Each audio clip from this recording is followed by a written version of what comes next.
This is your announcer, Shannon Saint Mainframe, welcoming you to our IP Livecast. My observations of human culture detected that many were upset by Elon Musk's hand motions this past week, and I do not understand why. From a quick scan of Livecast archives and the extensive Lamco databases, this appears to be a simple effect that transpires upon the stage after human ingestion of white wine. Nothing to zig hail. I mean, see here. Our IP Livecast starts now. Nothing to seek, Heil. I agree. There is nothing to seek, Heil. Right?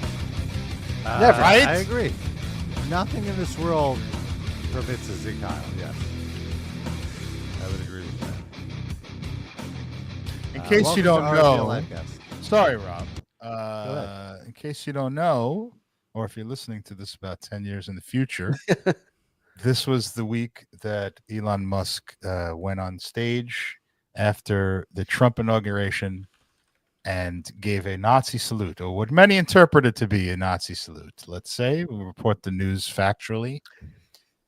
People are saying easily mistaken for a Nazi salute. Let's put Correct. it that way. and he did it twice, right? Or once? Yes. Twice? To both sides of the audience. Here, let me. Was he in the round? What was going on there? Because he turned around. This was during the inauguration celebration, and he was talking to the Trump supporters, and it basically said that this was a huge win. And from the bottom of his heart, he wanted to thank everyone. Something along those lines. And he got to the bottom. And he got to the bottom. And now he's here. I just want to say thank you for making it happen. Thank you. You hear that? So weird. He's such And a then he- fucking And I weird just want to guy. say thank you for making it happen. Oh, this Thank only has you. the first one, but then he turns around and does it again. I guess the idea is the implication from Musk defenders is he was trying to say from the bottom of my heart. He was trying to do this, but Right. it came out like this. Oh, no, I did it. Has he actually commented on any of this, or is this just people Yeah. explaining on his behalf? He started Oh, digging people in. explaining. He started trolling, like sort of saying Nazi things in jest, quoting Nazi, famous Nazi lines and making wordplay with them, like, stuff like that. But I mean, Rob just made a point, which I want to address, where he said he was demonstrating. He's like, oh no, I did that. And I think a lot of people this week, raise a point, which is that like they, Rob and I were talking about this online, laughing about how like conservatives are now showing images of Taylor Swift doing that, and I think that So the defense was like, look at all of these Democrats doing it, and it's still images of just Hillary Clinton and whatever, like with their just hand out in the air, which is completely different from what this is, and then it changes the argument to something silly. But I don't even think that's all of it, because I don't disagree that it's possible that even what he did could have been misinterpreted, but I just think it's just silly to do that when the man is already like super Nazi adjacent, says Nazi he's already things all the time. He's proudly like a white supremacist. Like, it doesn't apply anymore. Like, if someone who had no history of that stuff went and did that same motion, I would be much more charitable to the idea that they were there were other people saying that he's autistic and that he's like stimming and that all of this. Well, I believe that. I do think he's autistic. I do think he's autistic. I think he's very awkward in public situations. Here's the thing. I am willing to give him the benefit of the doubt that he was not intentionally giving a Zig Heil salute. I have seen him speak in public, and virtually every time I've seen him speak in public, it has been incredibly awkward. And my takeaway is always like, this is the fucking guy people are saying is a fucking genius. He can't even string a sentence together without like giggling to himself. And we're supposed to take this guy as a fucking genius. I can't fucking stand this guy. I want to choke him out. Sorry. But so I can understand the defense of he was stimming or whatever. he was trying to do this, but he's so socially awkward that it came out as a Zig Heil because he probably, let's be honest, in private, he Zig Heils plenty as goofs and whatever, and he probably just, his brain wiring messed up and he did that. But even if that's the case, a normal person would say something along the lines of, I could see how this was misinterpreted. That was not my intent. And I apologize. Has he ever apologized for anything he's done in that way in his life, though? Of course not. That's not a thing he what's does. so funny is like Ben Shapiro came to his aid, of course. Oh, boy. Being like, bro, how could he be racist? I took this motherfucker to Auschwitz. And it's like, why? A lot of racists have been in Auschwitz. Yeah. But they also, yeah, what was the whole reason for this fucking trip to Auschwitz? It's because he said something else racist. That was really? so racist that fucking, that they were like, all right, we need to take you and show you what happened. It was something about like I forget what it was. I think it might have been Holocaust. There's been so much racist bullshit spewing out of his mouth. It's hard to keep track. Because also it's like, I don't want to, and what bothers me the most is like, look, it's week 1 already. And they did a great job of like, look, we're not on Trump and his executive orders. All we're talking about is this dumb fucking hand salute. And one thing Republicans are so good at doing is muddying the argument where you're now arguing about the technicalities of what qualifies as a Zig Heil, like right. Darren was saying with showing the other political leaders doing similar hand motions. It's just like, that's not what we're saying here. Yeah. But I also, I think a lot of the people who get upset about this, and rightfully so, people should be, not saying they shouldn't be upset, but I think there's a certain segment of the population that is really disproportionately concerned with hand signals and symbols and things like that, and not with like policy and like the actual things that Elon Musk says and does that are Nazi. Like, it kind of flew under the, Elon Musk was like a huge like Democrat hero for a long time, He was? Yeah, like when he was just the Tesla guy. Like I think he sort of flipped sides about 4 or 5 years ago and became like this Nazi. I feel he was always Nazi adjacent, but yeah, I think he was just performing, peacocking for the lid. I think it was more with the hold on. No, I don't mean like what he was doing. I mean more like I mean he was more embraced. He was more embraced by Democrats and liberals. I feel as like, but I think because he was also more performative with that kind, with like climate change and saving the world from gas and all this bullshit. Yeah. He was the embodiment of the tech bro, like the benevolent tech bro. Yeah, like the same way they embrace Bill Gates now. But then he would just embarrass himself and put himself in the. And it put his foot in his own mouth over and over, and I feel like that's how we got to this point. Like, here is an example that they tried. Like, look, it's the same. Here's AOC giving us not even close to the same. Like, get out of here! Get out of here! Taylor Swift one. The Taylor Swift one in a vacuum, if you don't know context, is really horrible. Oh, here they even had video. Like, look, that's it. Look, she's Zig Heiling repeatedly. Right. This is the same thing. It's like, it's obviously not the same thing. She's pushing her hand out. Yeah, and I think also there's plenty of footage of Elon Musk doing, here, my heart goes out to you. Look, it's very, Well, he had the shirt with the fucking heart on it to help him that time. He had to do that to remember. Yeah. Well, see, it proves it. It proves it. But I think to me, the most offensive part of his presentation was the emphasis. Like, he put his whole body into it. Like, it was like it was like Martina Navratilova hitting a bomb shot. I just want to say thank you for making it happen. Thank you. Like he's fucking almost shat himself. It's so strange. With the emphasis. It's like he's at a Springsteen concert. Drummer for Dimmu Borgir. Richest person in the world right there. But it's interesting. It's interesting where things are headed. Sure. The inauguration was kind of weird with all the oligarchs up front rather than government officials seated. Really? I guess it was very weird to see Bezos and Zuckerberg and CEO of Microsoft. I think his last name is Patel. and Musk all hanging out. Is that weird? Why is that weird? I don't know. Kind of sends a weird message of who the president's for. Not that we didn't know. Yeah, we already. Yeah, exactly. Were they not for them like 3 weeks ago? Yeah, they were a little more subtle about it before, I guess. Well, then he won the election, and now they're like, all right, I guess we'll just go that way. That's fine. I don't care. But I think we've the peak of the inauguration, though, was that Trump actually got the Village People to come and perform.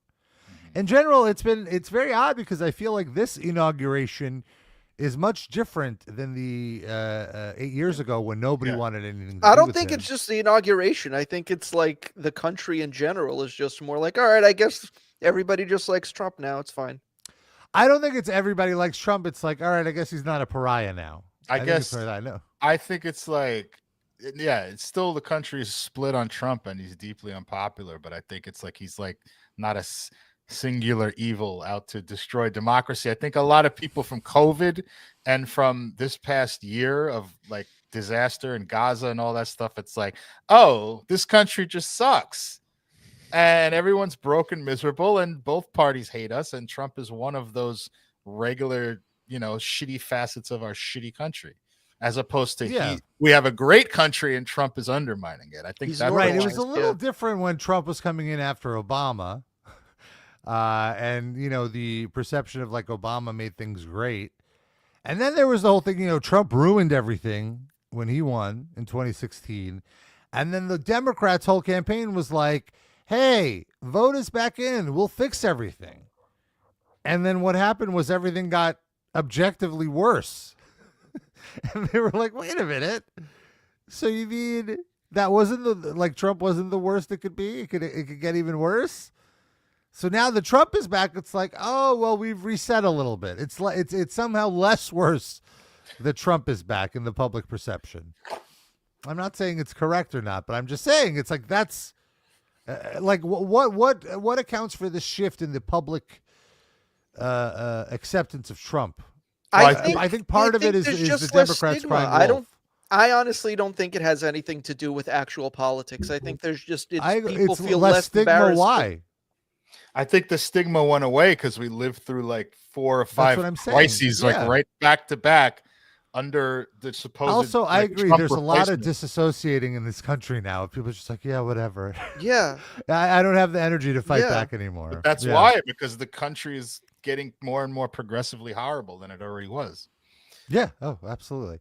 And so now, anyway, I'm blown away that the Village People performed YMCA at the Trump rally, just because I thought it was pretty much understood that this is like a low-key gay anthem. Well, the singer doesn't think so. Yeah, the singer's been like cool with Trump using it forever, and Trump's been using it forever. So the lead singer has in fact, going back to the 70s, the politics here. He has said this is not a gay song, and I'm not anti-gay either, and I think he is gay. But he just said, I just wrote this song literally about the YMCA and what you can do there, and it's a nice place. Mm-hmm. And young men can go there doesn't mean they go there to fuck, and that's been his talking point forever. They play it at Yankee Stadium every game. You think they're playing at a Yankee Stadium because it's a gay anthem? I mean, I think it is a gay anthem. That's yeah. You got a point there. Those pinstripes are pretty fucking gay. No. Anyway, no. Well, I was looking at it from the aspect of there's a lot of very poorly curtailed homosexual latency in Yankee Stadium. And also true. It's like a burgeoning gay orgy with just a thin veneer of cultural balls everywhere you look. Yes, it's a sausage fest. Yeah. Well, anyway, the visual of them performing at the inauguration is still pretty incredible. I'm gonna lower the music. We don't need to. Does Trump do the mom dance in this? I have to say, the Trump mom dance has really won me over at this point. It's quite a move. There it is. Yeah. It's almost like a Sieg Heil. Aren't athletes like doing that as like a celebratory dance now? Hasn't that become a thing? Jeff McNeil did it from the Mets. I know. A bunch. I think football players. I don't know. When John Jones won the world championship when Trump was there, John Jones turned to him and danced to the president like a fucking court jester. It was so weird. Look at Trump. Like, he's having the time of his life. How many, if any, of these are the original members of the band? Because they must be like in their fucking 80s by now, right? I mean, what was this, like 45-year-old song or something? At least? Older than that. I think this is from before I was born. Well, I'll say, yeah, they're pretty young guys, so maybe mid-70s? I'll be charitable. It could be something like Suicidal Tendencies, where it's just Mike Muir and the rest. You know, it's and just a singer, and he gets these studio guys. And how hard is it to do this anyway? That guy right there is no way he's 70. I'm sorry. Yeah, no. Construction worker. Look at that cowboy. You're telling me this Hassless Chaps fella is straight? I don't think so. No, I definitely. I think the original members were all gay. I don't think it was like all of them are gay. I think so. I mean, maybe it's an urban legend or something. I always thought they were all like a. I mean, two members. The original leather guy must have been gay, at least. Like the leather guy is totally. I don't know. That's not just a biker. You know what I mean? I agree with you. It's not just a biker look. I don't think they ever denied being a gay group. I think it's this specific song that they were like, we weren't singing about going to the YMCA and to suck cock. They were like, no, this is our one song not about gay sex. All the other ones are. Macho Man. It was about Randy Savage. I do think it's so funny that like being in Trump's orbit means you're forced to listen to the song like 200 times a day. Like it would make me go kind of crazy because I mean it's not a good song. There's nothing to it. I think. Well, I mean, the main thing to it is that it came out in the 70s and it was all about going to the YMCA and getting laid by another man. That's what was interesting about it. I look forward in like 3 or 4 months to the story about how Trump defunds YMCAs. Oh yeah, 100%. Like it's gonna happen. You've had enough cock. It's been 50 years. Yeah. We're gonna cement up all the glory holes in the YMCA's. Oh, no. There'll be no more glory He's just holes. gonna defund the one that Bill de Blasio goes to. Trump's losing energy. He's like, how long is this song? Yeah, usually they turn down the volume halfway through so Trump could start talking. This is the first time he's had to listen to it the whole way. Yeah, he's never heard the third verse of the song. This is like American Pie. It just goes on and on and on. Don McLean, another Trump supporter. Oh, I didn't know that one. Mm-hmm. I just want to say the Native American guy is really putting his whole body into the YMCA's. He's the most excited of all of them. I bet he's not actually a Native American guy. Oh, that's a shame. Check his papers. The highlight. Look under that headdress. I wonder if it's in this video, but there's a point where the assless chapped leather man salutes our president, and the president salutes back. It's an iconic moment. Mm-hmm. I guess it's not in here. Yeah, weird how none of them are doing the Roman salutes. They're doing. Oh, here we go. Oh, wait a minute. Here's a salute. He salutes. There it is. Yes. Yes. Also, I'll say it's a little disingenuous to say assless chaps where he's wearing jeans underneath them. You're right. When I hear assless chaps, I expect to see ass. Sid, it's misappropriation of assless chaps. It really is. It really is. Take those jeans off. Come on. What's the point of the chap? What I don't understand the point of chaps anyway. Like, what's the function of them? I think it's to keep like dust and dirt off your cowboy pants when you're on the dusty trail. Well, that's the original purpose. But I think is that what you use them for, Rob? I've never worn a pair of the chaps. Oh, he just hello chaps. He just rips them right off. Yeah, exactly. He's got breakaway chaps. Yeah, like Shawn Michaels. Here we go. Oh, there you go. Yeah, it's also there you go. Protection from thorns, protection from pinching. Thorns. Oh, like if you're horseback riding through the brush? Yeah. Pinching? That poor horse. What's protecting the horse from all the thorns? Giant horse-sized chaps. No, and chaps stick better to the saddle. Chapstick? Is that what that's for? No, they had that in the 1890s. One more moment from the inauguration that I'd like to discuss that like 10 people shared with me that it was one of those moments where I'm like, is it Saturday yet? I need to talk about this. More YMCA. No. It's more, yeah. The whole It's show Hulk is Hogan YMCA. dancing to the YMCA. It is, in fact, Hulk Hogan. He thought that the Indian guy was Chief J Strongbow, and he gave him a leg drop. Statonka. Each one of those guys was probably an 80s WWF gimmick. For sure. Yeah. Oh, my God. I feel like Jesse Waters' favorite political commentator in the moment is Hulk Hogan. He keeps having Hogan on his show now. There's no more perfect a guest for Jesse Waters than Hulk Hogan. Yeah. In terms of like what they're doing with politics, Hogan is the best because it's just it's boiled down completely to identity and not at all about substance. And who their audience is, like 70-year-old fucking boomers. Yeah. With electricity. Here's what it was like in the Capitol today.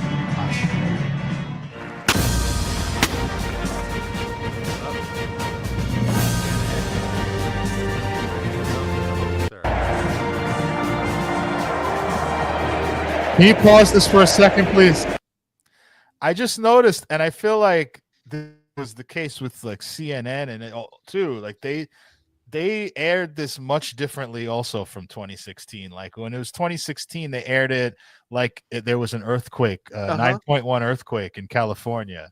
With like the anchors were like, "This is the darkest day," and then CNN's coverage of this was like just like the Fox coverage. It was kind of like neutral. Yeah, and majestic music, and this is historic, and there's a change of presidents. Like they didn't even take that tone anymore. They just because I think after the way they covered January 6th, now they have to like this whole sense of civility and normalcy and the exchange of power. They have to honor that to the nth degree. They can't, back down from that at all. And so like now we have to show up for this shit. Now we have to act like it's normal because anything we say, the Republicans might be like, well, see, now you're also being like January 6th. You're against the peaceful exchange of power. Nanny, nanny, poo poo.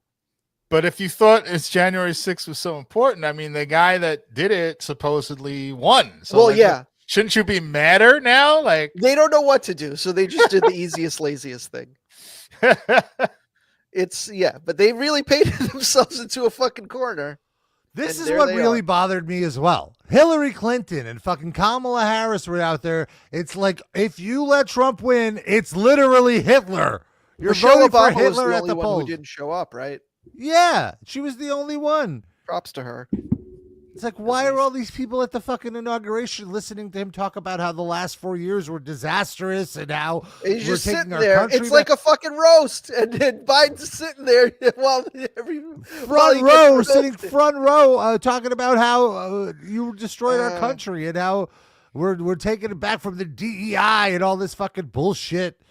Like, I obviously skipped the whole thing. I followed just the memes on social media, thankfully. He's like Kathy Griffin. This guy behind me poops his pants right there. That guy right there. Those two slept together.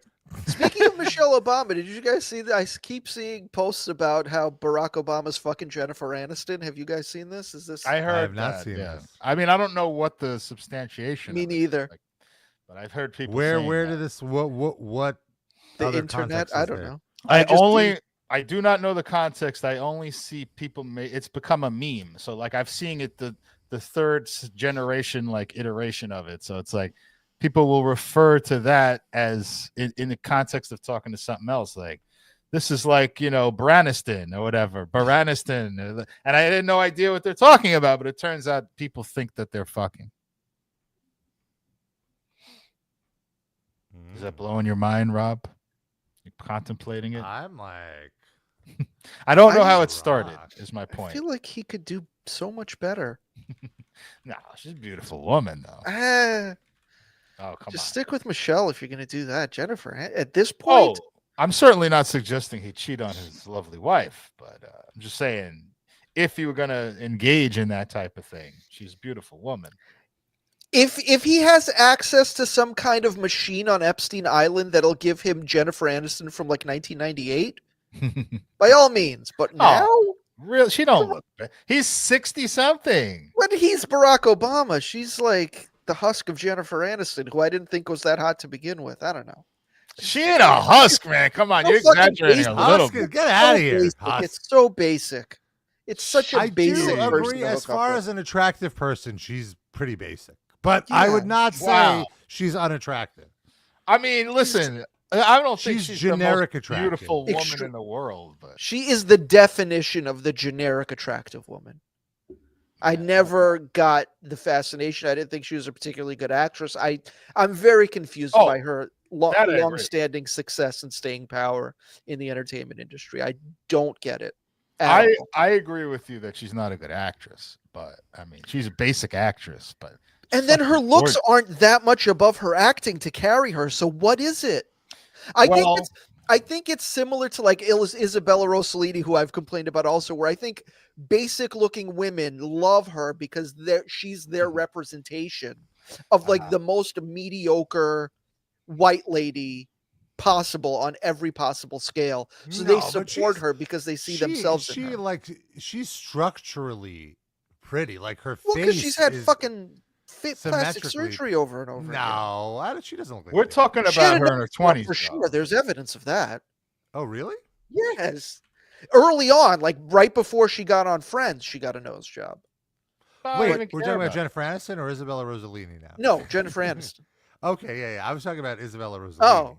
But anyway, the reason I'm saying like she has like a artistically beautiful face. Like I agree she's like plain, but her face is very pretty. I feel with Jennifer Aniston. How is it not plain?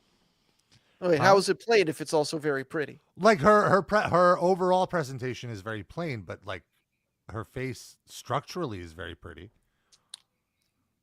I don't know what you guys are talking about. I'll fuck the shit out of Jennifer Aniston. You could have her, pal. Just you want Barack Obama's sloppy seconds? I don't. And the fucking dude from Counting Crows? She is the most basic and what has a misogynist. What does that mean? Well, like their dick juice stays in her vagina? What are you talking about? It's not like she's bukkakiing people out here. It doesn't matter. Everyone I've had sex with had previous sex partners. Yeah, who cares? Who cares? None of them were exactly. Adam Duritz. What about all of your wife's ex-lovers' is jizzes in her vagina? None of them Do you think sang about that? for Counting Crows. Okay. That's the lowest of the low. There's nothing worse. I'd rather Elon Musk. Well, I'd rather hook up with Grimes. I don't even know what she looks Grimes like. over Jennifer Aniston? Come on. 100%. And I don't even know what Grimes looks like.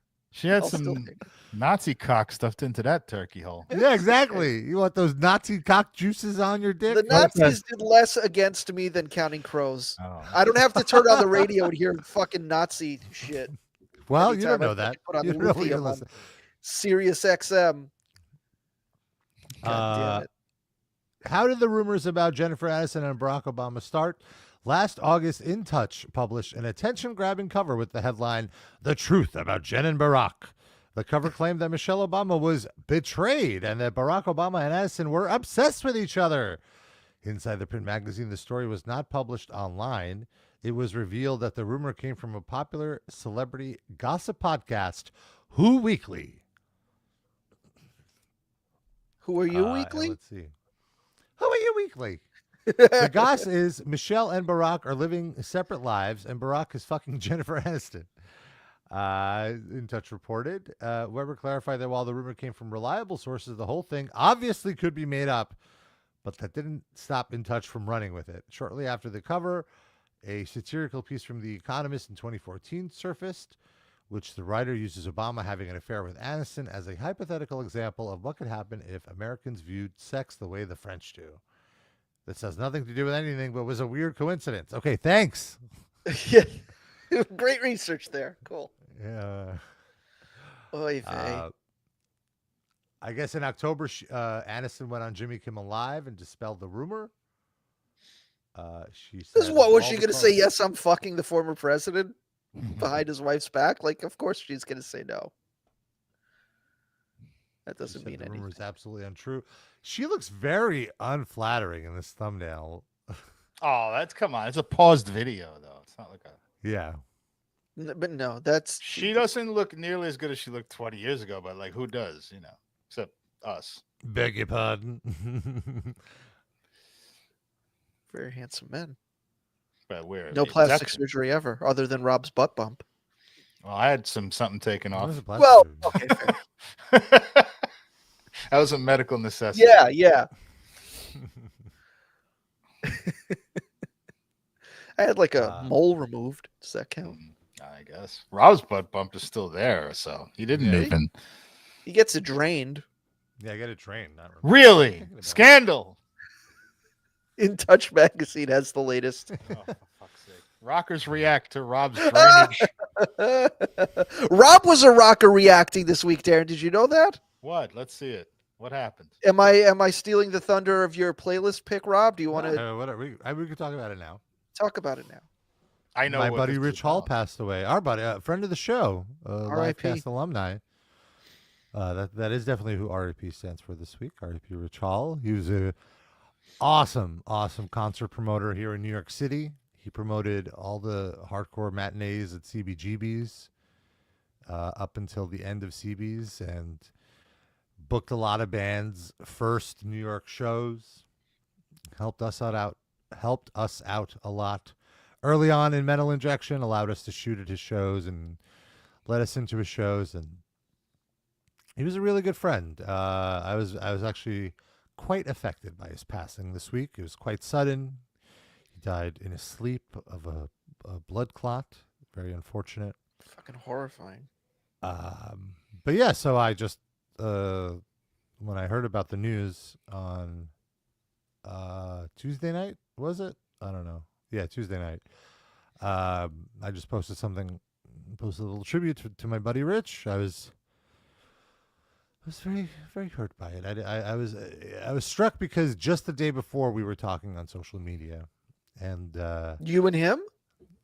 Yeah, well, Jesus. Like we interacted on a post together, not like directly talking, but I had spoken to him just 2 weeks prior. We were like, oh, let's see each other this year. It was the last thing we said to each other. And he passed away, sadly, so I wrote a little tribute on my Instagram, and I guess Brooklyn Vegan syndicated it as one of the tributes to Rich. Rob was a rocker reacting. I was reacting. A man passes away and you use it to hog the spotlight like this. How dare you? Great friend. I will say, I believe also in that post was one Pepe Godla, correct, Rob? Mm-hmm. Yeah. Who had higher priority? Who was higher up on the page? Mine was higher. Mine was much higher. But I wrote something much longer. His was just it was a screenshot of his Instagram story. Mine was a post. What do you think that says about Frank's friendship with Rich Hall? I can't speak on it, but he's been in my thoughts a lot this week, Rich, and I feel terrible for his wife. He has an 8-year-old kid. It was just his kid's birthday the day before. He passed away. So just fuck. So crappy, but better than if it was after. That's fair. It was heartwarming though, just to see all the tributes pour in. I tried to read as many. Like I was like doom scrolling for tributes. Yeah. All Wednesday and Thursday, and really taking comfort in just how similar a lot of the stories were about how he was a very funny guy and hilarious. Had very warm hugs. And I do want to say, I want to admit here on the show that one of my big catchphrases I absolutely stole from him, which is "over it." The first time I ever heard someone go "over it," it was Rich Hall, and I found it so I laughed for like 10 minutes, and I was like, "Dude, I'm stealing that. It's mine now." And I incorporated it into my own personal lexicon shortly after. Wow. To this day. I was hoping it wasn't going to be like balls or something. No. Over it. I just remember, I forget the context completely, but I was walking up to him. It was like a CB's matinee or something. And I'm like, oh, did you hear about that party tomorrow? Yeah, like, oh, it's bullshit. He's like, I'm like, are you gonna go? He's like, I'm over it. Over it. Or something like that. And I was like, oh, it's so charming. And that's just Rich. He was very charming. He's a charming fella. R.I.P. But yes, big R.I.P. to Rich. Let's transition back to a dipshit, Hulk Hogan. Oh. Transition away from a great man to a dipshit. So he was on this Jesse Waters thing, and I swear like 10 people sent me this. We're like, did you see this? Did you see this? And I'm like, I'm not watching it until Saturday. So here we are. WWE Hall of Famer Hulk Hogan. He's in his formal bandana for our audio listeners. The all black. What's the black, shirt he's wearing? Real American Beer shirt. Oh, okay. But a black and white one. Even that is very coordinated. Yes, it's formal. With the suit jacket. I don't think I have seen him as an adult, like or not as a senior citizen, wearing a button-down shirt. Like he's allergic to them now. Like even I think in the Gawker the trial, buttons just pop. The chest is too big. It can't be contained, Rob. He needs something, and also it's not as easy to rip off, or it's too easy to rip off. You know what I mean? If he feels so inclined. With a regular T-shirt, it's more impressive looking when he tears it off of himself. Like even when he was on trial saying he didn't have an 11-inch penis, he wasn't wearing a button down. You know, it looks like the judge just asked him who farted. I don't know, it wasn't me. Andre did it, brother. There he was swearing that he didn't fart. There he is. I plead the fifth, dude. Interesting. Him and his lawyer just casually hanging out. Beautiful post picture. That was very strange. Same outfit though, other than the branding on the T-shirt. It looks like a Temu catalog or something. Joins me now. How you feeling, Hulk? Brother, I am so stressed out, brother. You know, riddle me this, riddle me that. Nobody's afraid of the old man who don't know where he's at, brother. What a day. What a day. What? I think is Hogan auditioned to be a stand-up comic here with this Biden riff that he was working on? Jeez. Is that what he meant, or did he mean himself? Like he's just so fucked up. I think he meant Biden. Let's go back. Let's I don't know. I think he's talking about. Don't know where he's at. I think he was like being self-deprecating. Maybe. This riddle me that. Nobody's afraid of the old man who don't know where he's at, brother. What a day. What a day. And now he left. We saw him leave on the helicopter. Yeah, but wait, he's not going anywhere. You know what he's doing? He's talking about Biden. Okay. Helicopter. Pardon me this, pardon me that, pardon my brother, my uncle, my sister, Cheney, everybody in the world. Fauci, he pardoned. The only person he didn't pardon was Hunter's little baby with a stripper. In case he ever does anything wrong. Jesus. Oh my gosh. Nothing says. I have to say, it's still so jarring to me to hear Hulk Hogan discussing current political events. Like I can't like he has an opinion on Hunter Biden. He's an old white man. He watches Fox News just like everybody else does. Rob, it's so trippy to me. Are you forgetting the 1991 WrestleMania 7 when he commented on the Iraq War for 11 straight weeks and Sergeant Slaughter's participation thereof? And then that time he debated George Will. Rob, could you please share the picture that I put in our group chat? I'd appreciate that. Thank you. No. This is, I asked Grok to generate Hulk Hogan farting next to Anne Frank. There should be stink lines. She's like, Hulk again? How much Mexican can you eat? It looks like they're out at a picnic or something. There's like an audience behind them in like casual wear watching them. Maybe it's a fart contest. I do like this double red and yellow bandana they have Hulk wearing. Oh, nice. It's very nice. My gosh, nothing says I'm guilty than pardoning your entire family. Brother, I am so stressed out. Everywhere I go, all around, everybody is so happy that we got America back. Everybody's elated that Donald Trump is our president. but everywhere I go, nobody recognizes me. What are you talking about? I say, is that Hulk Hogan over there? Oh wait, no, that might be Hulk Hogan.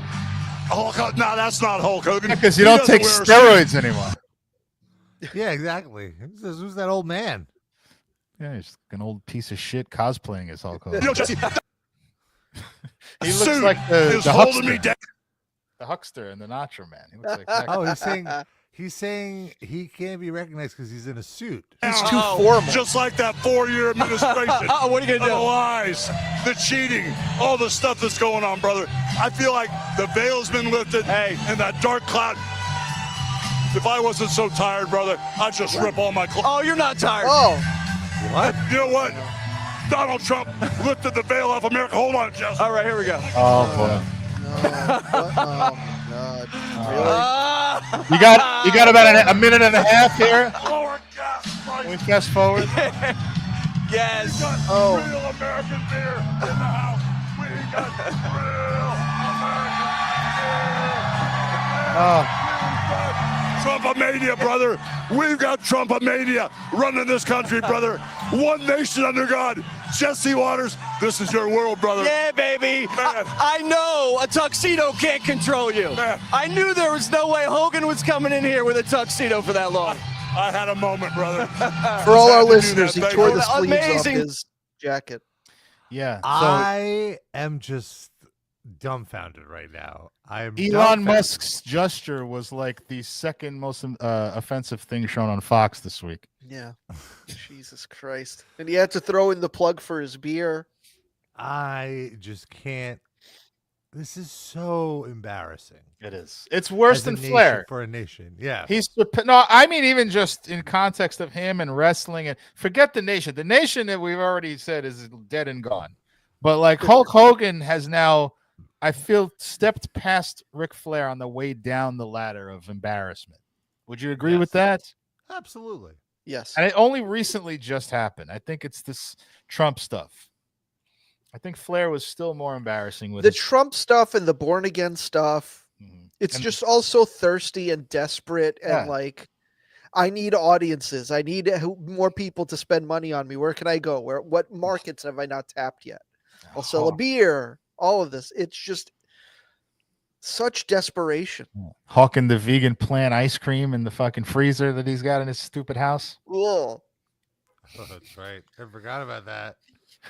There's a little more to this. Job. You are one of the biggest icons in America. You were of the generation of Donald Trump. You spoke at the convention. You're here now at the inauguration. What has this movement been like for you? Brother, it's like when I was a kid and I could ride my bike around all night long until the street lights came on. It was like I used to be able to go to the movies and not like my bicycle out. We have our country back. We're going to get everything back to where it should be. I like what you said about that. You cannot lock your bike up. When Trump was president, you didn't have to lock your bike up anywhere. When or last the time first Hulk term Hogan bicycled anywhere? Back when he was in Metallica, he used to ride his bike to practice. You remember that, Rob? Trump is coming back to arrest all bike thieves. Wow. Somehow he's got to work Andre into this. Imagine Andre watching. You trust your neighbors. Andre's watching from beyond the veil of human mortality. He's just like, is watching Hulk Hogan now get all the spotlight on Fox News. I vote for Jill Stein. Fuck you, Hulk Hogan. Put your shirt back on. You look ridiculous. Even Andre had more decorum. Absolutely. Guy that used to take 40-pound shits has more decorum than Hulk Hogan. Do you think Andre the Giant would have supported Emmanuel Macron? I don't like Macron. He drink the wine. I like to pound the 40-pound gallon of beer every night. I'll have hard evidence for you in one moment. Okay. Don't you worry. We're in a good place again. This country has ambition. We're getting back to our roots, what made this country great, and we're not ashamed of who we are anymore. But you know what? It's really cool. We're not ashamed of being racist anymore. We're proud of it. Do you know what's good really Democrats. cool? Nothing in this room right now, especially me. Out there, brother.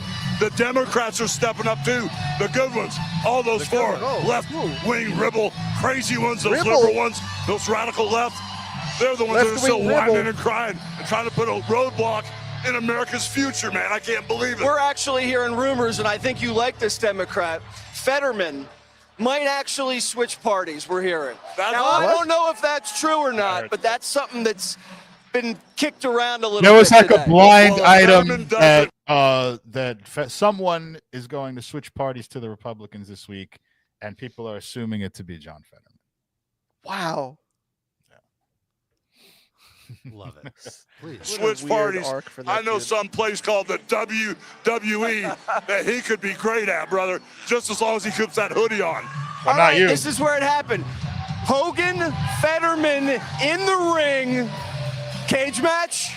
Well, all I would say, brother, is what you gonna do when Hulk Hogan, Jesse Waters, Donald Trump, and all of America run wild on you? Love you, Hulk, man. All right, we gotta go. Hulkamania's running wild, baby. Ragged, brother. We're running ragged. All right. Click here to subscribe to the Fox News. No. He had such an opportunity there on a platter to like do some Fetterman material or wrestling and just bypassed it completely. Like he has no instincts anymore. Well, but also if they're saying Fetterman's about to become a Republican, then he's got to be nice to him. Right. So you're going to say, hey, he's going to be my tag team partner, brother, or something, you know, just improv it, dude. Come on. Yes. And he doesn't know who Fetterman is. Yeah. Yeah. That's a good point. He probably has no fucking clue who Fetterman is.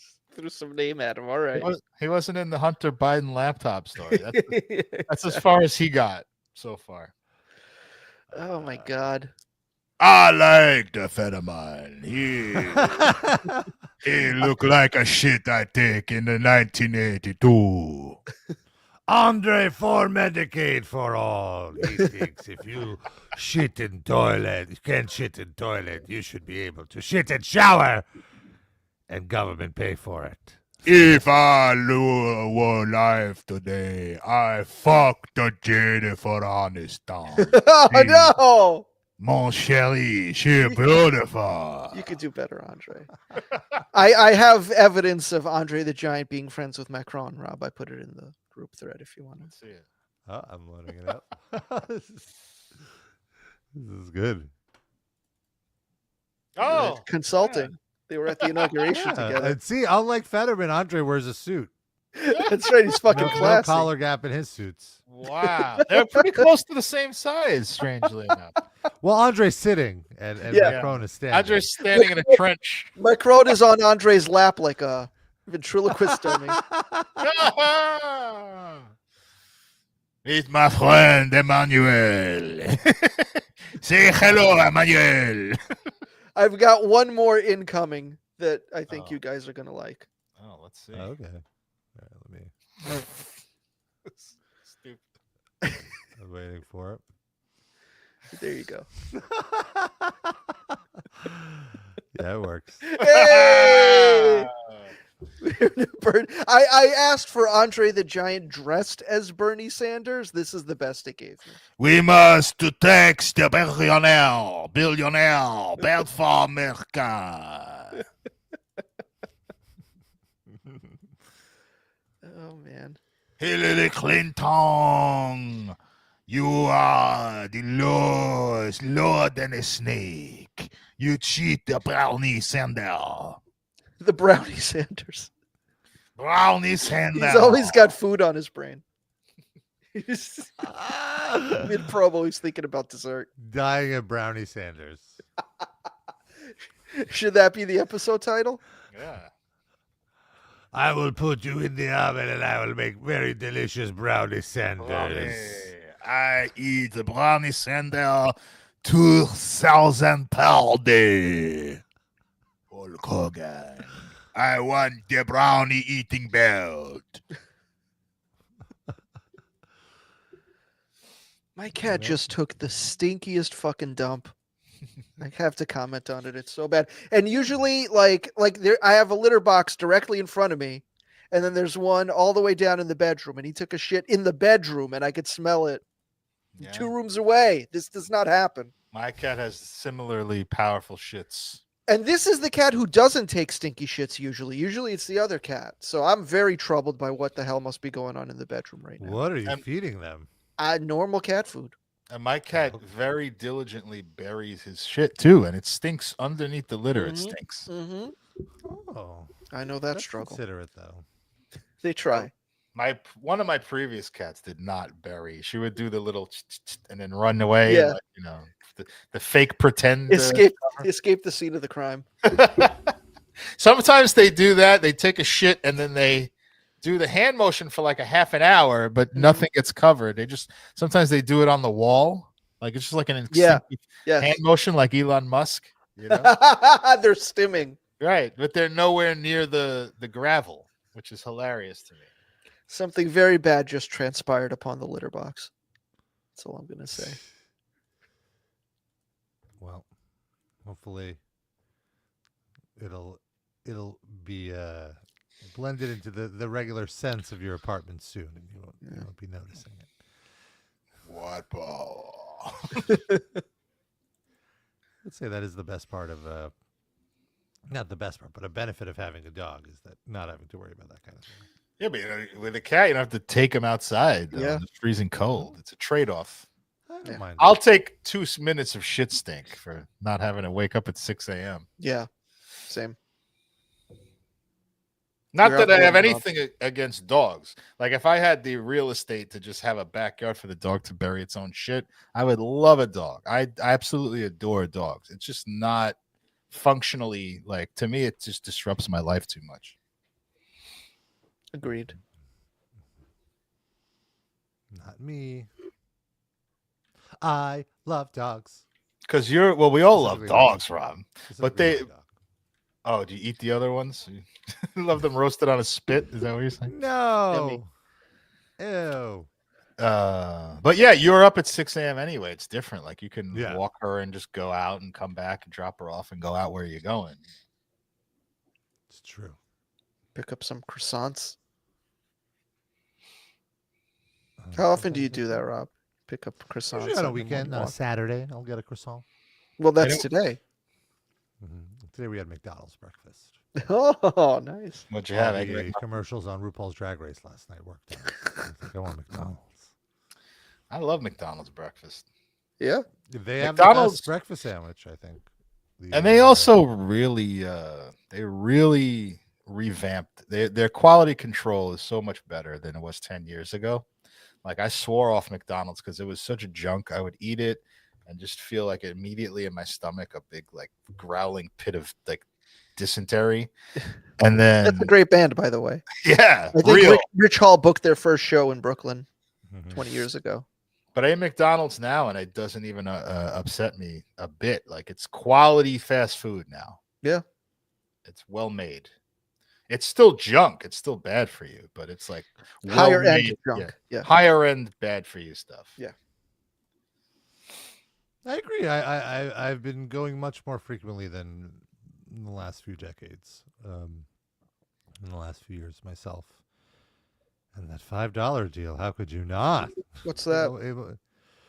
I guess it's like a $6 in New York, but you get a double cheeseburger, you get 4-piece nuggets, small fries, and a small drink for $6. Well, Trump is going to take care of that. It's hard to want to buy anything else because everything else is so much more expensive. Like a quarter pounder meal is like $13. Like, well, what's the point? Just get the I avoid the red meat, so I would not partake, and I don't want to get a drink. Oh well, you can get a McChicken instead of the. But I don't need the beverage. That's 2 chicken. I don't need. That's Rob. The point is, if you buy it by itself, it's $10.99. Yeah, that's the point. That's what's so crazy. Yeah, like if you get any of those items on their own, they're at least half the price of that combo.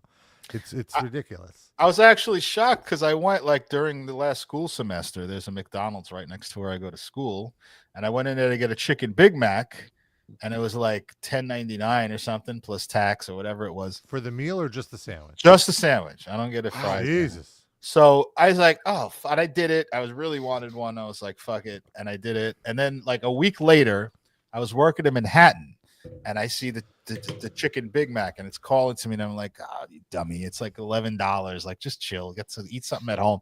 And I was like, no, I want it so bad. I went in there, and this was in Times Square. It was $6.99 in Times Square. Huh. And in my school in Brooklyn, it was $11. That's weird. How does that happen? You think they'd charge the tourists out the ass, you know? Yeah. Unless the tourists like are so familiar with what McDonald's costs where they're from that they would refuse to pay that much. Oh, maybe. Or Yeah, it could good just point. be that the McDonald's in Times Square has so much customer turnover. That's that they also could true. afford, a lower cost because they have more people coming in. But I think they have astronomical rent, though. Like whatever they're paying for that. Yeah, I don't get how they set prices either. I always thought they were uniform, but they are not. They are Right. not. Well, they know what they're doing. You know, making a lot of money. Yeah. They probably have some like sophisticated either algorithm or a team of numbers crunchers just being like, we need to raise this 83 cents or whatever. And it's like perfectly figured out to the dime. Probably. Now I want a Whopper. How'd we get to a Whopper from What? that? Well, Burger King, by the way, did not keep pace with McDonald's. It's the same like crappy food. It's still like there's still certain things I will get tempted by in Burger King, but I always eat it, Whopper. and it's really a Whopper. And like I really like the Impossible Whopper. Actually tastes like beef somehow. There's like them and one other burger chain I go to, 7th Street Burger, that they figured out the Impossible thing where it has nowhere else I go. It still tastes like plant everywhere else. There's a couple of things I like at Burger King, but it still makes me feel like shit when I'm done. Like it still feels greasy and synthetic and crappy, unlike McDonald's, which improved a lot. I can't remember the last time I had Burger King. It's right next to where it was one place I work a lot. It's right next to school. So I just fit. Sometimes It is crazy how much Burger King has fallen off. They were the number 2 chain. I don't even think you could say that anymore. There's barely any of them left. Yeah. There's like Agreed. 4 of them in Brooklyn. I don't know. Is McDonald's even the number 1 chain anymore? Yeah. Who else would it be? I don't know. Subway? I really don't know. I'm just Not after Jared. There seems to be a lot more of other things around now. I don't know. I'm not saying they're not. I just seems don't to know. be the prevalent one. I see McDonald's closing a lot. They closed the one like right nearest to my house a while ago. You never heard of that. Like when I was a kid, it was just more and more proliferation of McDonald's. Like they would never close any. Once it was in your neighborhood, it was there. And then they started disappearing. It's just There was so a many McDonald's other. on Brighton that closed when I was a kid. Is that right? Yeah. McDonald's still number 1, Starbucks number 2, Chick-fil-A number 3, Taco Bell number 4, Wendy's number 5. I don't even think Starbucks belongs in that genre. Yeah. Right? Am I They have a wrong? lot of I food, wouldn't. actually. Burger King is 7th on the list I'm looking at. Subway is 8th. Where's Wendy's? Wendy's, I said 5th. Oh, 5th. Okay. How the mighty have fallen. Any others you Is want to know Popeyes, about? Higher than Wendy's or lower than Wendy's? 'Cause I feel like Popeyes is Popeyes 12th. everywhere. Oh, wow. 12th place. I feel like they're really expanding lately. I'm seeing so many more Popeyes than I used to. And this I'm sorts surprised Taco by Bell is so revenue and how many locations, and it's a cumulative. If you want to just by revenue, then the top 5 is the same. The changes start where Popeyes is 15th in revenue. Poor guys. They're great. Big fan. I'm a moderate fan. I like that chicken sandwich, but KFC's better. And I do not like Popeye chicken at all. Tastes like fucking cornflakes on the breading. It's just like very crunchy and Love it. Love the breading. Not my cup of tea. All about it. I'm willing to give KFC a shot. It's been 15 years since I've had some, so I feel like go back and maybe they've updated and improved, but they have the same character arc as McDonald's. I feel like they were getting pummeled by other chains, and they took it seriously, and they upped the quality control. But that said, there are certain KFCs that do not maintain the quality, and it's like kind of hit and miss at times. But well, that's the thing with like franchise places that like it's luck of the draw. Like even in my neighborhood where I live, there's 2 different Subways by me. One is like fantastic, like the nicest, cleanest Subway you've ever been in, and the other is a complete shithole. Sure. Why would you ever go to Subway? Living in New York, you have delis. You can get once in a while. I crave the tuna. I feel like it's its own separate. Just like once in a while, I crave a thin crust Domino's pizza. It's like a separate entity from the normal version of that thing. That when I have that itch, only that version can scratch it. And also, all these delis have this fucking cardboard boar's head meat, which is disgusting. Yeah, that too. I fucking hate that shit. If there are certain delis I go to that have, bless you, that have high quality meat that I go to. All right. Tried to mute the mic. I failed. Want to blow your booger snot before we move on? I'm all right. Okay.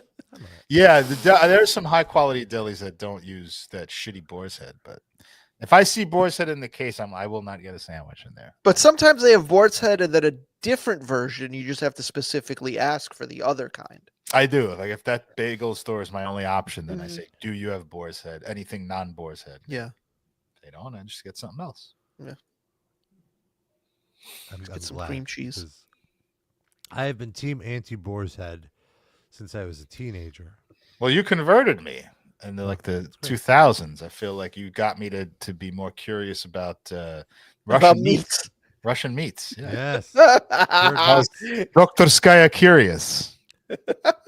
Rob gave me some forced buy with the meats. Oh my God. I was still eating boar's head. You liked it. It worked. Yeah. I remember I was in a deli and I was like, "Do you have anything other than boar's head?" And they were like, "No, isn't boar's head the top quality?" I was like, "Not to me, baby. Not to me." They were asking you. Shouldn't they know that? It's their fucking job. Well, it was just I think he was saying I'm like, that's just the marketing, buddy. Yeah. Well, that's when I was a kid. There was so much homogeneity with different things like that. Like, like Hellman's mayonnaise. You can't get anything other than Hellman's mayonnaise. I have eaten so many different kinds of mayonnaise. Like I experiment to try to find better mayonnaise. Every time I buy mayonnaise, I buy a different brand. I have yet to find one that is worse than Hellman's mayonnaise. It's the worst of the worst. It smells like a dirty ass. It smells like eggs. It's like an overwhelming that's egg true. smell. Yeah, it definitely has the egg smell. Stinks. It tastes like shit. Like so many good mayonnaise brands, and everyone I know still is like Hellman's is the best. Hellman's is the best. They just have the most money. Brand? I like mayo has become my jam. I like Mike's Amazing. Also good. Dukes. People like Dukes. And for Chipotle mayo, I like Nando's. I think I mentioned that. You made fun of the way I said Nando's. Sir Kensington, also a good Chipotle mayo. They're a little too heavy on the Chipotle and not heavy enough on the mayo, I'll say. That's just me. Bumblebee tuna is another one with that. Like the marketing is so good that, that's the best tuna. It's the chicken of the sea. I guess those are the 1 and 2, like Pepsi and Coke. Chicken of the sea, I think, is not good tuna. I don't know that what either of them are. I don't really. To me, they're both awful. Cento is our go-to canned tuna. It's like fancy Italian. Just shopping at Whole Foods has just ruined any brands for me because it's I just get the Whole Foods brand. The Park Slope privilege coming in. It's true. No food desert for you. Junk food desert, though. They're very limited on their junk food. I have to go to a traditional supermarket. You have to go to one of the 30 bodegas littered in Park Slope between you and the. No, I have a market. It's not a supermarket. It's a market around the corner for me. So, but doesn't Whole Foods have their Whole Foods branded junk food stuff? All of their branded junk food is absolutely disgusting. Oh yeah, I hate all of it. Really, their chips are bland. Their cookies are awful. Are they healthy? Is that why, or are they not even trying to? They're not even healthy. They're just the recipes they use are not weird. Good. I've never enjoyed a Whole Foods brand dessert. Their bakery The stuff they bake there, you know, in the store is good because it's made fresh. But the packaged desserts, I've always found to be subpar to the whatever they're imitating. You know, you should hit up. Like, oh, sorry, go ahead. I was gonna say like it's very unfortunate because I feel like some others, like Trader Joe's, all of their stuff is great. People I just love don't that really shit. have a Trader Joe's by me, and also I feel like Trader Joe's isn't really a supermarket. It's a snack food store. You go there to get snacks. You know, you can't get like things to make meals. You just get pre-cooked meals. Is that throw in true? the oven. No, they have produce and stuff, Yeah. don't they? They do, but I feel it's very much downplayed to their prepared okay. stuff. But you do live close to a Trader Joe's. Not as close as the Whole Foods, but it's close Not enough. as close, and there's no like the parking is very limited, so I can't really. Oh. It's not convenient to go. You should hit up Dusty Rose Muffler because he likes serving up Whole Foods in the hotel bathroom. And of course, you say that the one episode where he's not in the chat to defend himself or to lean in. I always thought I was complimenting him. Shifty Shortcut commented previously saying McDonald's is my go-to meal before a gig. Burger and fries is enough to fill you up, but not enough to make you feel bloated. I agree with that. It's crazy how you really need like those chicken fingers or some other side to really make you feel like you hate yourself now. But just the burger and the fries, it's like, oh, okay, I'm satisfied. That's why that $6 meal I was talking about, the McDonald's one, it's like the perfect serving to not hate yourself. Like, oh, I got all the flavors of McDonald's, and I don't have to run to the bathroom. Did you have a McFlurry? Then it's not all the flavors of McDonald's. The McFlurry is really what's so crazy is a McFlurry is the price of the whole fucking. Well, because the machine costs $8 million to repair, and it will last. Look, I am a McFlurry fan. I love McFlurries. It's made by specifically Raytheon. The Oreo ones. now that they fix the machines in most places. Thank you, Trump. Right, we're back in the era where you don't have to lock up your machine anymore. The McFlurry sizes are too small. We need to bring them back to pre-Biden McFlurry sizes. You see these migrants? They go into every McDonald's. They break the Flurry machine. It's always broken. You want a Flurry? You can't get a Flurry because it's broken because of these migrants.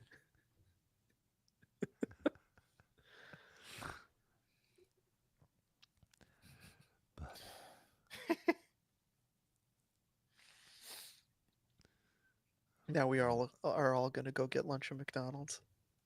I had breakfast at McDonald's. So? I guess it's different. I don't see. My problem is I'm not eating red meat like you, and I don't really like any of the non-meat products at McDonald's. So it's got to be when I use my beef card, which is twice a month. Heyo. Yeah. Rob's got one of those. I have a two days per month that I allow myself to eat red meat because it's okay. That way I won't binge out on it, So that's when I eat McDonald's usually. But I don't like the only thing I like is the chicken Big Mac, and that's like a rotating promotional thing. Yeah. So I don't really eat at McDonald's that I feel often. like the McNuggets are a lot better now than they used to be, and the McChicken is the same as it used to be. And so if you like that when you were younger, I take a bite out of that and I feel like I'm back at high school. It's the same for me, but I revisited it and it's like I get the nostalgia, but I don't think it's as good as it was when I was a kid. Okay. Sorry, I should say I do think it's the same as it was when I was a kid. And just wasn't that good. Yeah. Yeah. Okay. I've sort of evolved on that. I guess. And then they've got like the chicken sandwich, which is pretty good too. Like the fancier one that's sort of like Wendy's style chicken sandwich. Oh, I've tried all of it because it was right next to my school, so it was like a good option. But I just don't like any of the chicken stuff. Fair. That's how you know this was not a live read for 20 minutes. He's got some criticism, some McDonald's criticism thrown in. So what's your go-to fast food then, Darren, when you have to tuck away your beef card? I like 7th Street Burger because they have Impossible Burgers there, and it tastes just like a White Castle, honestly, like a high-end White Castle. If White Castle wasn't shitty. Wait, I'm sorry, I missed it. What was it? 7th Street Burger. Oh, 7th Street Burger. Is that a national chain? I don't know, but it's all over New York. So I think it's a Northeast chain. Yeah, there's one by me. There's one in Williamsburg. I didn't realize it was a chain. I thought it was like a mom and pop. Multiple locations. Maybe they expanded. I don't know if it's a chain or not. You're speaking very loosely. Looks like New York, New Jersey. There's one in Washington, D.C. And that's so good. That's so good. Probably the best fast food burger I've ever had in my life. But that's beef. So when you're not having beef, do they have chicken burgers? They have Impossible Burgers. Oh, Impossible Burgers. I see. There's one by you, Rob. Yeah. Try it out. The real burgers are good as fuck too, though. They put fry onions into it. They don't just dump them on top. I think that makes a big difference. Like you fry the onions with the beef. Tastes like White Castle. Do they have any non-beef options? Yeah, they have Impossible Burgers. Oh, but no chicken? No, it's all beef or approximate beef. Okay. Approximate beef. Maybe that's the episode title. Please do. It's Rob's grinder name.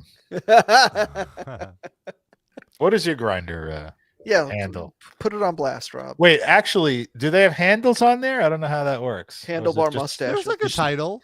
There's your thumbnail, and like under it, there's like 50 characters you could use to describe yourself. Okay. Do you change it or do you keep it the same? Mostly keep it the same. I'm not like, updating my profile every week. It's like your favorite I probably song haven't lyric? updated in like 3 years. So wait, but like when you go on other dating sites, like it just automatically you sign up, you enter your information, like you enter Darren, and it just automatically shows Darren. Like I can't change it unless I change my name. Is that different? Like it doesn't say Robert? No. I guess people want more anonymity on a gay site. I mean, your username is different than your display name. Yeah, that's not on any. Your username any is just site to log in, but then like your display name is what showed on your. So what's your current display name, Rob? Is that searchable?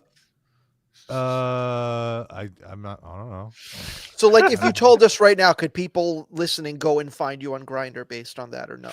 No, it'd only be based on location. Okay, so then tell us what your current display name think it's like 6'5" bear. This is probably. Whoa, okay. You got the apostrophe in there too, or 65? Yeah, do they think you're 65 years old? No. Or your dick is 6.5 inches? The apostrophes are there. The single quote and the double quote. And how is bear spelled? The animal, BEAR. And then All right. and then we go from there. Could you tell us the display name of the last person you hooked up with? Or like, are there certain things you look for in a display name, or do you not care about that? I don't look at I mean, like, that's not what I'm looking at. I'm looking at the photos. Is there something in a display name that would immediately be a deal breaker? Top. Okay, fair. Although even that, I've gotten messages from people that identify as strict tops, and I'm just like, hey, yeah, you want to turn them out? I'm a dom top, and dom being short for dominant. And, thanks. Not the guy from not dom, Fast and Furious, because Dom that's DeLuise. a wife beater would be a dom top. It's about family. And they're like, that's a different username, Darren. And some of the time they'll be like, I know, like I want to try to be a bottom, or occasionally be like, why don't we just jerk each other off or whatever. It's like, all right. Why not? It's a nice day. Yeah. So these apps basically eliminate the possibility of you getting with someone, having feelings for them, and only then finding out that you're both tops or both bottoms. It's sort of like a prerequisite. You find out in advance, so there's never that issue. I wonder what it was like back in the day before these apps. Well, didn't people wear like different types of earrings and stuff? Wasn't that a whole thing at some point? Or like the hanky code. Yeah. That's how you get signal. And everybody knew that? I do. I just feel like, I don't know what it is, but I like in person, to answer your question, said like when I sniff out a person in person, Like they're just giving off. They're just giving off bottom energy. Yeah, like they're giving off energy. Like I want to be topped. I don't know. I can't even explain it to you. Like what that is. It's not like they're walking around with their ass poking out. It's just some people have a more submissive energy, and some people have a more dominant. And you've never been wrong on that. It always is accurate. No, I mean, I guess there's been a few times where I'm like in person, I can't say that there's been that many interactions where I could tell you, but like on apps, maybe like 10% of the time, like, oh, I want to bone this person, and then like I look at their profile and like they are just like, oh, I'm a dominant top, blah blah blah. I'm like, buddy, you're 5'7". What does that mean? Top? No. But are you saying I couldn't be a top because I'm 5'6"? You can be a top, but you can't be a dominant top. Why not? You need a power bottom, Sid. Yeah. No. It doesn't mean I'm teasing. It doesn't mean anything. It's just it's like, oh, okay, so I guess this person would not be into me because we're looking for the same thing. Sid, the real answer is people used to have to talk to each other, and we've lost that in this country. It's true. And that's what Trump is going to bring back. People, tops and bottoms, are going to talk to each other and have a dialogue. And bringing civility back to the hookup apps. Bringing civility. It is really funny because I do remember being in LA and being at a gay bar and being like, oh, I can't, like, I'm not talking to anybody. Let me go on the apps. It's like, well, I've gay people to talk to right here. Yeah, like, God forbid just walk you up just to say somebody. Something. Yeah. This is like an analog app. It's so strange. It's crazy. Yeah. And now you can't go back to that bar because it burned down. And Rob, I know what you mean, but remember I told a story on here when I was umpiring and I got there early and a gay guy was chatting me up and he was like a Trump supporter. That guy had extreme bottom energy. Like it was almost like his ass was like calling out for my penis. Oh, wow, Darren. I'm not interested, but I picked up the message. You know what I mean? The message was very clear, so I know what Rob's saying. Shifty Shortcake says, make hookups oral again. No, wait, that doesn't sound right. Or does it? Does it sound righter than anything you've ever heard before? I mean, that's the other part of it too. Yeah, like I feel like in a club, you're more likely to trade oral than start fucking. Not that I haven't seen that too, which is crazy. Like just in terms of the physics of it, you know, like wow. So are there stories of two tops falling in love and staying together and just blowing each other? I'm sure, yeah, and then they play on the side to get their kicks off. But they don't just like take one for the team on and like alternate Grindr, you know, weeks? I don't know about the two tops, but I've definitely seen couples that are two bottoms searching for like a guy to fuck them both. Just get a fucking strap on. I don't know. What about the four tops? Are they ever topping anybody? But like also, if they're two bottoms, couldn't they just take turns? It's like if you're fucking the guy, you still come at the end. Like why is that so like such a deal breaker? Fucking. But they like ejaculating eventually, right? Mm-hmm. So how do they? But from anal simulation, they like ejaculating. So then you put a butt plug in and fuck your partner. And I'm sure that's what they do. Yeah, they probably you don't have to find other people. They probably go ass to ass. Yeah, I mean, I don't know. That's so cold, though. You're not facing each other. You need to have a whole system of mirrors so you can still make eye contact. You're sitting up. Yeah, laying on your back. You do some coordinated sit-ups. So wait, laying on your back, and then like grabs scissoring, the other guy? Basically, like you're scissoring. Right. Both laying on your back, facing each other. It's bad for the neck. You're gonna fuck up your neck. Get some pillows. Rob, answer Shifty's question because this is actually pertinent. By the way, Rob, did you watch Queer? I thought it was average, but I wonder if it's because I didn't get some of the queer references or something. I did watch Queer. I did get the references, and it was definitely average. It was. That's is that how they talked? My review of it is. It was interesting for like the first hour. Then they go on like this weird drug trip journey, which you would think I'd be into. Mm-hmm. But it was not what I signed up for. I didn't like it.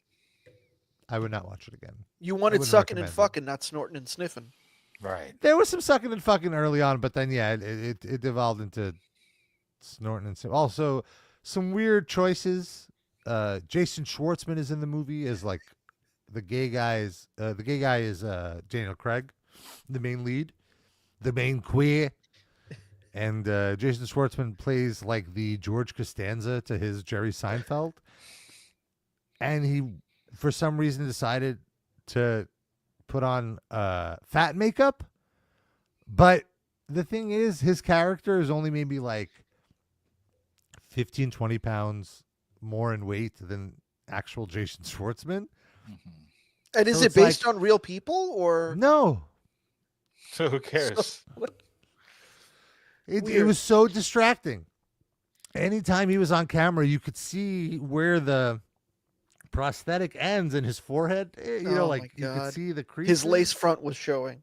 Yeah, like it was really amateur hour for Oscar nominated, or I don't know. I guess it wasn't nominated for an Oscar, right? Oh, wasn't it? I think it got snubbed.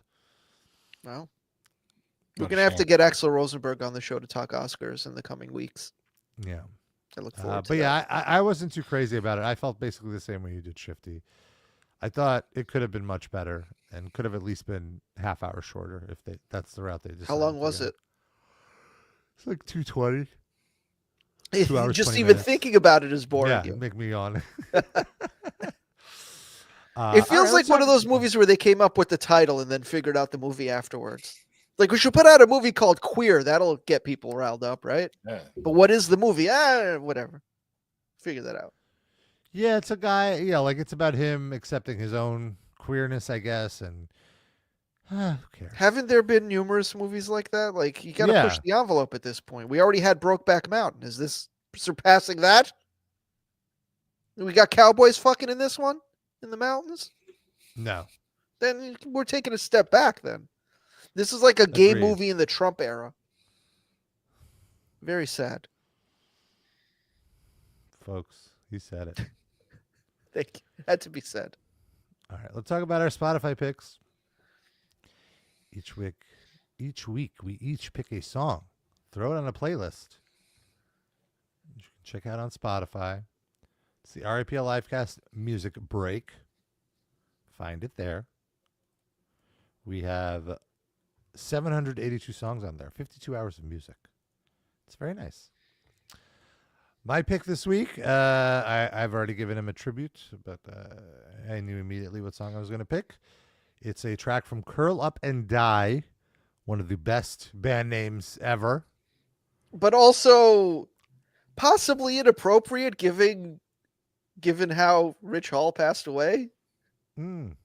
Slightly? Consider that. No, well, that's their band name. Prophetic? But the song title is Rich Hall, runner-up in a Carson Daly lookalike contest. He did have that same hairstyle. He does kind of look like Carson Daly. And I always thought it was so cool that Rich Hall was so well known that he had a hardcore band write a song named after him. It does sound like a PG version of an anal cunt song title. Mm-hmm. Which is nice. And if you've never checked out Curl Up and Die and you like mid-aughts hardcore, I think you'd really be into them. They're very underrated, I think. Are they not still a thing? They just recently reunited, but yeah, they haven't put out music in 20 years. Oh, wow. But they're doing shows lately. I was always very impressed with their nihilistic artwork. They always had really, really cool art and merch. But yeah, I'm still very broken up about Rich Pat. Are there like GoFundMe's or tribute shows or anything? There is a GoFundMe. I'm very impressed with how quickly it's moving along. It's up to like 80K, which is so cool because raising a kid is not cheap. You know, his kid's only like 8 years old. So the whole community came out. It's like a who's who of donators. It was very nice to see. How much? And yes, Sid, I donated. How much? How much? Talk about it. That's tacky. Did you put your name on the donation or did you do anonymous? Yeah, you can look up how much I donated. Does it say 6'5" bear? Next to donation? 6'5" Bear donates $6 so this kid could get a McDonald's meal. A $6.50. Oh, You gotta account for tax. No, hell of a guy that Rob Pesbach. I donated a little more than that. Okay, but no, he's absolutely my thoughts. So you know what that's my Rob did, pick. Darren, right? Rob definitely scrolled down to see how much Pepe donated, and then I was like, $10 more. Bam.